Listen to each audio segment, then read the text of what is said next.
Metaverse, and more specifically from beautiful Danville, Illinois, homeland of the Corellian tradition. And this is Midday with Rev Don. And as you know, if you follow Midday with Rev Don, you can type your question or comment into whatever platform you happen to be watching on, and we can communicate directly through the chat room. And I love talking with you. I hope that you enjoy talking with me, and that you're having a good Wednesday so far. And today we're going to talk about the crystal web a little farther. I wanted to talk about creating crystal access points today. We've talked about that on the broadcast before, but since, as I've said, I'm going to do a crystal web ritual tomorrow, I thought that it would be good to cover this today. And that ritual will be here on the noonday broadcast, and I hope you'll consider joining it. And if you don't already have a crystal access point, then pay attention today, and you can create one tonight and be all ready for tomorrow. But before we get to that, I wanted to take a moment and mention the Witchy Awards, which you can find at modernwitch.com/witchcraft and occult media awards. And we here at Pagan TV are nominated for 2 of those awards out of a great many different categories. And I've talked about how this sort of recognition can be very important to creators, to let them know that their work is of meaning to people, that people are receiving it well. And if you like Midday with Rev Don and other things brought to you through Magic TV and Pagan World TV, I hope that under Best Vlog or Vidcast, you will vote for Magic TV. And under Best Movie, we have Journey to the Parliament. And hello to Tom in the chat room. It's good to see you, Tom. If you've not seen Journey to the Parliament, I highly recommend that you go to Magic TV and watch it. It is certainly a story you won't find anywhere else. It involves interviews with a number of pagan parliamentarians and talks about, hello to Lady Blindwolf. It's good to see you. It talks about how pagans have interacted with the modern parliament of the world religions. Hello to Renee in the chat room. It's good to see you. A little bit mentions the original parliament and all kinds of things that you won't find anywhere else, I don't think. So I highly recommend watching the movie, hearing what people have to say about their experiences with the Parliament. The Parliament has been very important in modern interfaith work. I am one of those people who thinks that it's very important to the future of our movement, that we be there, that we be accepted there and have a good place there. And Lady Blindwolf asks, is the movie here on YouTube? Yes, it is. It's at Magic TV. If you go to the Magic TV channel, that's MAGICK TV. We also have it on many of our other platforms as well, but you can find it here. And it's called Journey to the Parliament. And hello to Mary Cavalcante in the chat room. It's good to see you. I also wanted to take a moment and mention the upcoming Corellian Lustration. And I'm sure that many of you already know the Lustration will be held from May 16th to 19th here in Danville at the Harrison Park Clubhouse and hosted by Pure Sanctuary Temple. And the cost for attending the main parts of the weekend is $40. Of course, the lustration ceremony itself is always open to anyone. But the other parts, there's a $40 fee for attending. That includes meals, and there are going to be several of them. And this lustration is a historic event in that it will feature, in addition to all the things we normally have at lustrations, there'll be a double investiture for the new first priest and first priestess. And Lady Blindwolf says, is that in Indiana or Illinois? It's in Illinois, almost on the border of Indiana. And it is maybe 3 hours south of Chicago, about 2 hours west of Indianapolis. Readily accessible from the highway. And yeah, this is where the Corellian tradition began and grew up. And every 5 years we do our lustration here. And it is the perfect place for an investiture. And this is the first double investiture in 45 years. Um, just under 45 years ago, Lady Crystal and I became first priest and first priestess of the Corellian tradition. And on May 18th, Lady Alyssa and Lord Phoenix will be becoming first priest and first priestess as well. And that will make four of us, but they are the ones actively running the tradition now. Lady Crystal and I are both retired in office. And it should be a wonderful event. I think it will be most enjoyable. And there you go. There will also be a variety of other activities that weekend. And hello to Brian in the chat room. And Brian says, hello, Rev Don, from my post-op appointment waiting room. Thank you, Brian, for your dedication to the program to be listening to us there. I hope everything goes very well. It's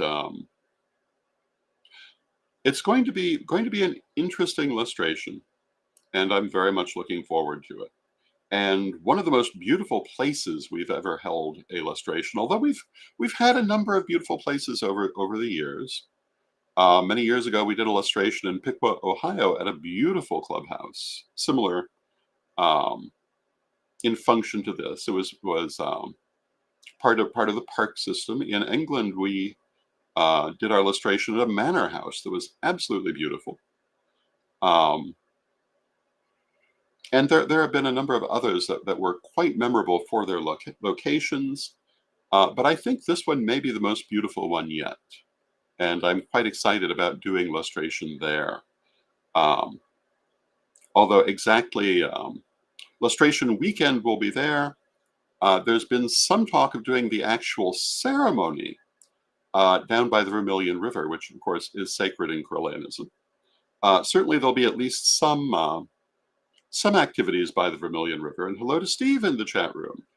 And Steve says, good day from Aussies. That's wonderful. Thank you for being here, Steve.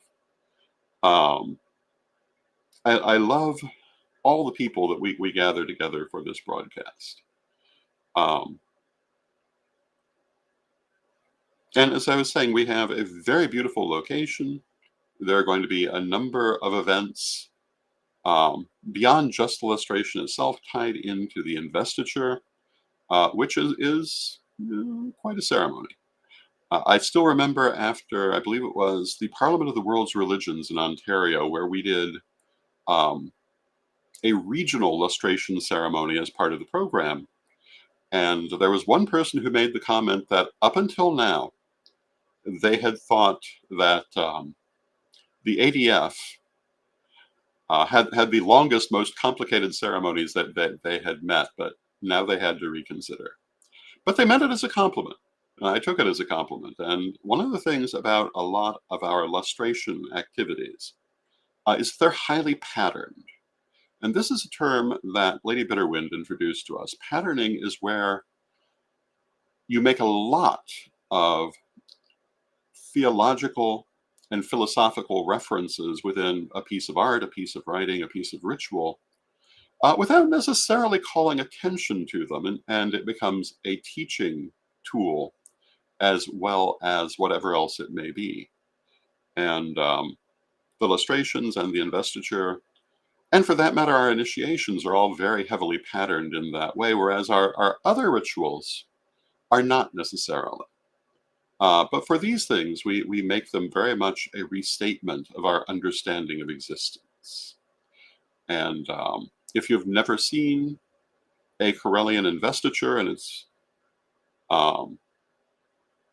certainly none of you will have ever seen an investiture for a first priest.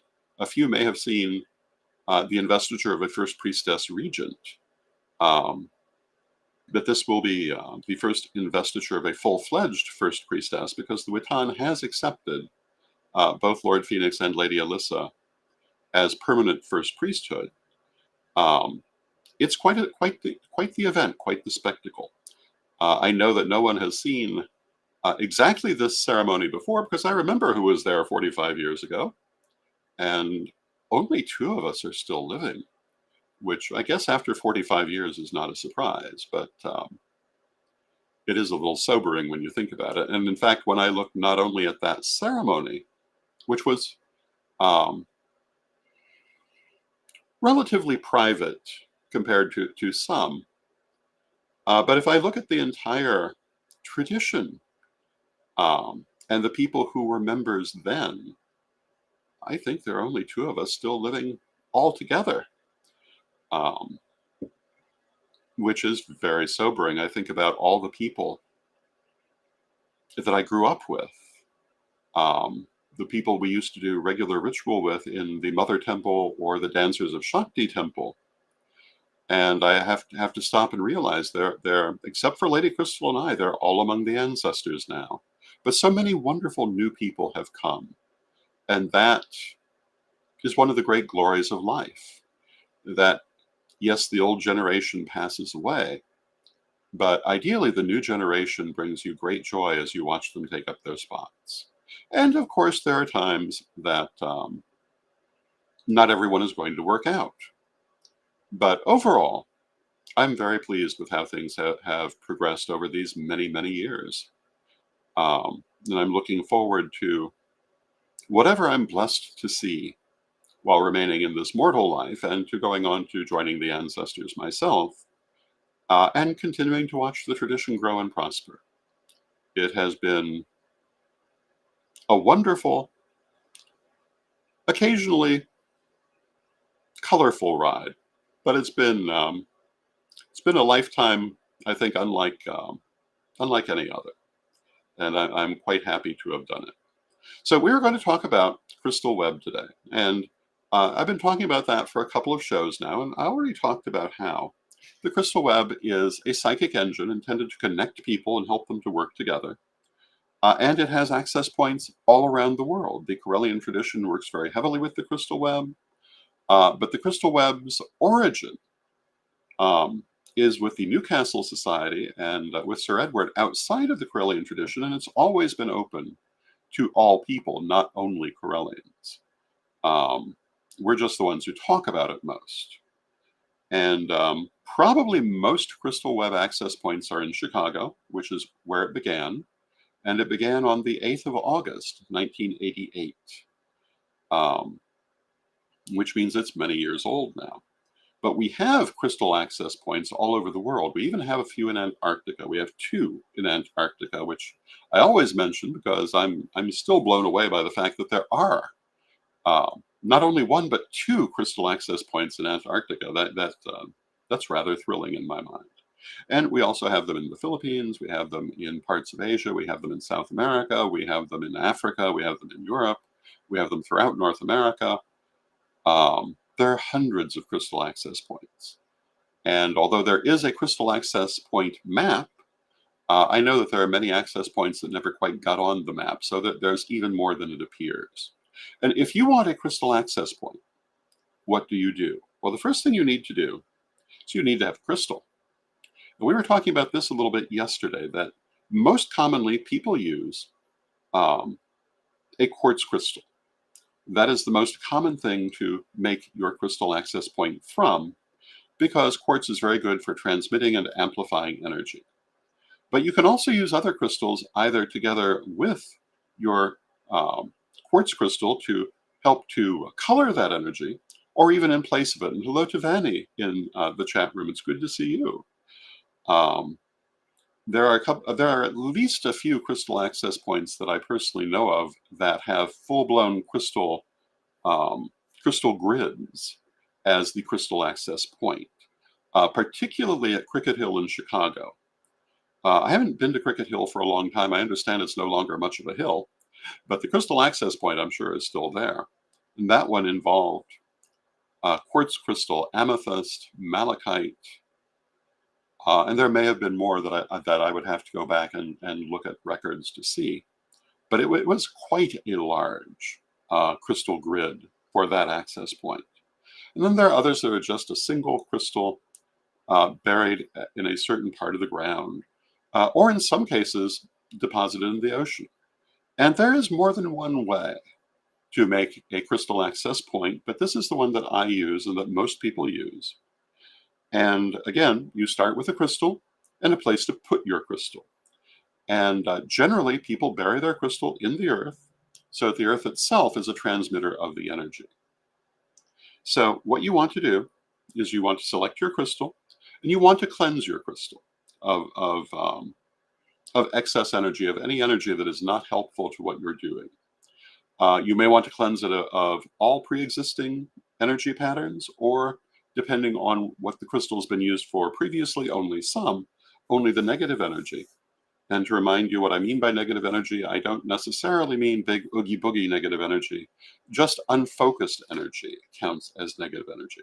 So you want to cleanse your crystal, and you can do that very simply. You hold your crystal, you flood it with a yellow-white light to cleanse it, and you focus out any negativity, and then you will flood it with a blue-white light to bless it for your purpose. And you want to tell it what you want it to do, that it's going to be your crystal access point to help your energy to interact with the crystal web. And then for the actual blessing, it's very good to go ahead and create an entire circle.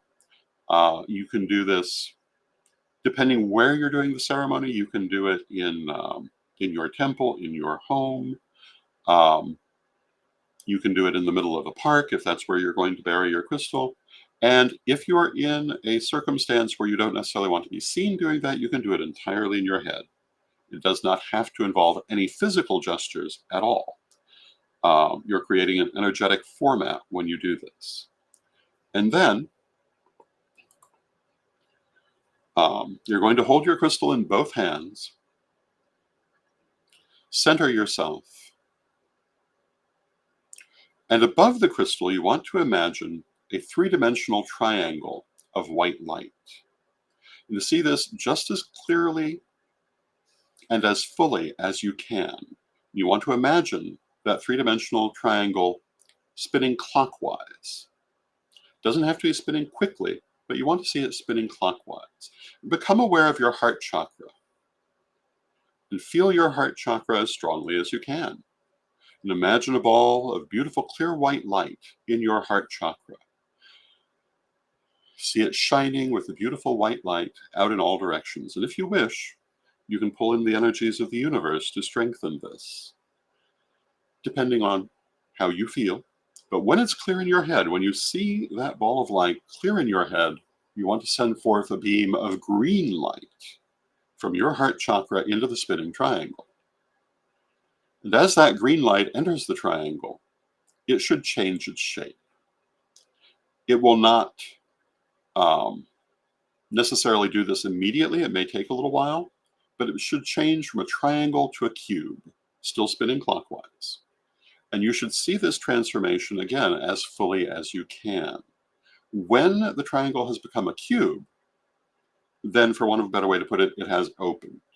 And you want to fill it with that green light as completely as you can do. And when the cube is as full of the green light as it can become, the light will begin to reverse and to come back from the cube to your heart as, again, a beam of green light just coming back to you and filling your heart with that same beautiful green light which has been transformed through the energy structure you have created. It will fill your heart completely. Let it fill your entire body. And as you do so, let it fill out around you in all directions. Let it fill your head, your legs, your arms. Let it fill around you. But in particular, let it flow down into your hands where you're holding your crystal.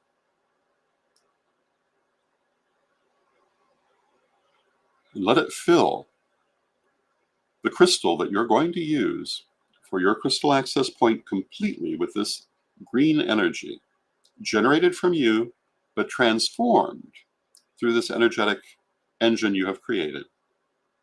And when it's completely filled with the green light, it will be prepared.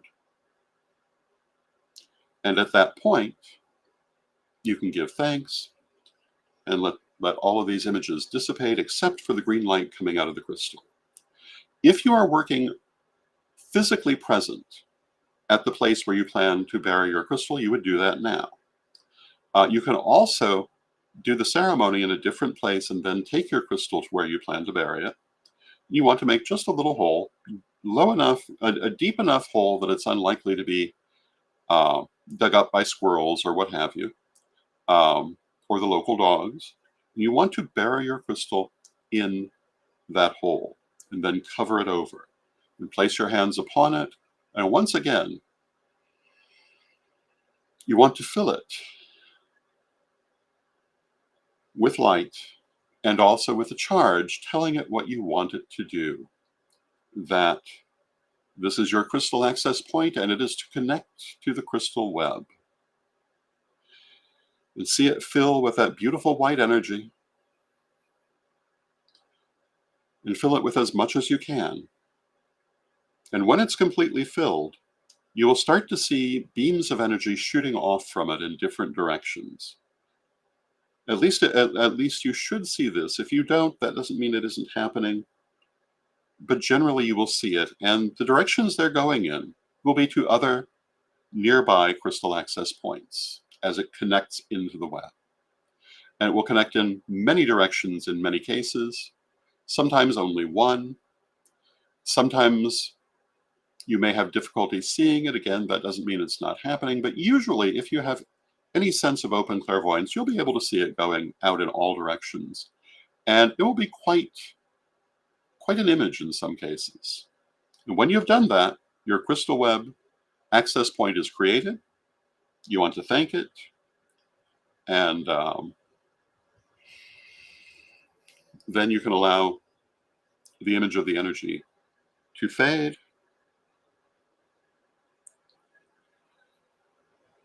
And clear and release all excess energy. And that is the simple description of how you would do this. And Steve asks, is there a particular time of day to do it? Not really. Whenever is convenient is just fine. I believe that when the crystal web was created, and if I remember correctly, it was created with 8 crystals on that date of 8/8/88. But Sir Edward would have to remind me of that because I was not there. But I believe that was done in the afternoon. But you can do it whenever is convenient to you. It's not really important when you do it so much as that you do it. Now, when you're ready to use it, you don't have to physically come back to it. You can connect to it from however far away you are. But what you will do is you'll pull into yourself the energies of the universe. You'll see your heart chakra glowing with beautiful white light. You'll send out a beam of light to your crystal access point, and you will see your crystal within its cube of light, within the earth. And as the white light fills it, it will change from a cube to a triangle. This is the opposite of what we did in charging it. But that is how you know that your access point has opened. And then you can do whatever the work that you mean to do is. People use the crystal access point for a lot of different purposes. One of the most common is attuning to the energy of the universe at times of certain astrological phenomena. We also use it to send healing energy when healing energy is needed, either to individuals or even globally after certain natural disasters have occurred. We've been known to send healing energy to even to war zones through the crystal web. And it can also be used sometimes for communication. There are many things to do with it, and also there are individual personal things you can do with it.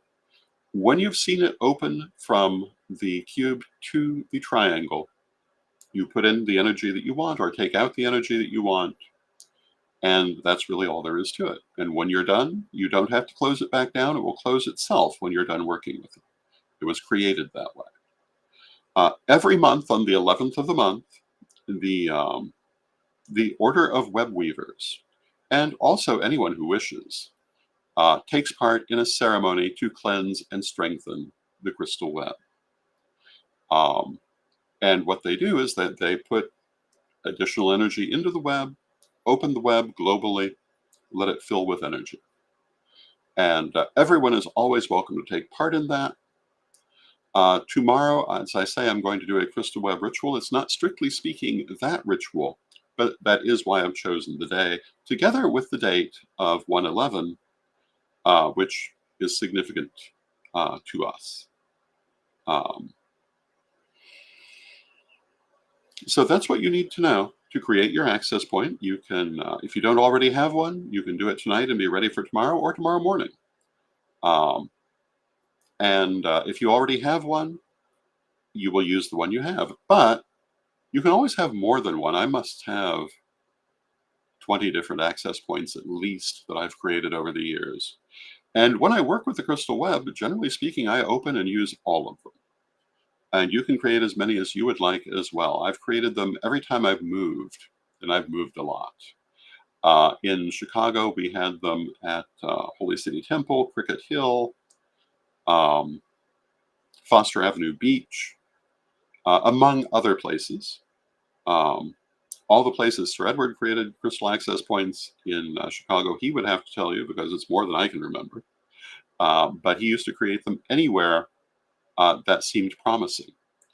And we also have them here in Danville. We have crystal access points at the old Under the Hill property where Lady Caroline lived, who created the tradition. We have a crystal access point which was created on the occasion of a solar eclipse, which to us symbolizes death and rebirth. At Greenwood House, where I grew up, we have them in a number of other places. And, they're all over the place. So when you open the crystal web, you will send your energy into your crystal access point. It will shoot out to all the other access points. And in theory, you can see them all opening. And it is a wondrous sight to behold. So I highly recommend that if you don't already have one, you consider creating one. I think that the crystal web is a very advanced magical process, magical project that we have used in many very good ways over the years. And it definitely is a good way to magically connect people. So with that, I see that we're coming toward the end of our half hour. That's basically what I had for the crystal web. I will say I'm under the impression we will be having a crystal web ceremony at the Lustration, which again is May 16th to 19th. Here in Danville, we also have a special crystal web access point dedicated to the late First Elder, beloved Wendy LaJoy, near the Vermilion River, which is likely where we would do the ceremony at Lustration. And there are certain ancestors who are particularly connected to the crystal web, including Lady Wendy, Sir Foxglove of the Paladins, and Lady Bitterwind, who I've often talked about here, and Lady Virginia, who was one of our main people in Hoopston for many years. And it is always, to me, a wonderful experience to do anything with the crystal web. And I think that you will find it very energizing. So with that, I thank you for being here. I will look forward to seeing you tomorrow. And let us close with our prayer, as we always do. Divine Mother Goddess, Divine Father God, beloved ancestors, we thank you for all that you do for us in our lives, and we ask you to help us to remain connected, to remain positive, to remain filled with the powers of spirit and life, and to make this world a better place through all that we do. Yes, of course, we know that life always has its ups and downs, but let us do our best to always be part of the up, and to build a better world whenever we can. And let us always see the next right thing to do as we go forward in our lives. Beloved Mother Goddess, beloved Father God, beloved ancestors, we thank you with great love and thanks, and knowing you are always here, but from respect, we thank you for your presence, and may you be blessed now and always. And I thank you for your presence, and may you be blessed now and always, and I'll see you again tomorrow.